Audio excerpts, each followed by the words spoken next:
ওয়ার্কআউটের সাথে সাথে কিভাবে নিজের ডায়েট নিজেই বানাবে। প্রায় সবাই জানি আমাদের বডিতে বেসিক নিউট্রিশনাল রিকোয়ারমেন্টস বা ম্যাক্রোনিউট্রিয়েন্টস তিনটে: প্রোটিন, কার্বোহাইড্রেট আর ফ্যাট।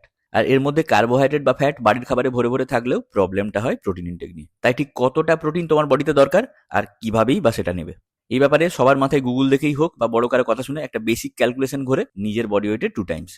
কিন্তু না, বিগিনার্স অবস্থায় আমাদের বডিতে এতটাও মাসেল মাস থাকে না যে প্রত্যেকটা দিন এতটা পরিমাণ প্রোটিন আমাদের বডি অ্যাবসর্ব করতে পারবে।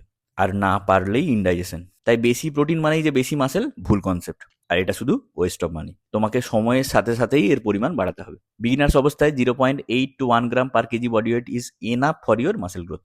তো নন ভেজ যারা, তাদের জন্য এটা সহজেই অ্যারেঞ্জ করা পসিবল চিকেন, এগস, ফিশ থেকে। কিন্তু ভেজিটেরিয়ান বা যারা বাড়ির বাইরে থাকো, তাদের জন্য আমি বলতে পারি তোমরা ওয়ে প্রোটিন 1 স্কুপ বা 2 স্কুপ ইউজ করতে পারো। কম্পিটিশনের টাইমে আমারও প্রোটিন ইনটেক হাই থাকে, তাই আমি M2 সাবসের ওয়ে আইসোলেট ইউজ করি। নিতে চাইলে ওয়েবসাইটে গিয়ে তোমরাও সোবনটেন ইউজ করতে পারো এক্সট্রা ডিসকাউন্টের জন্য।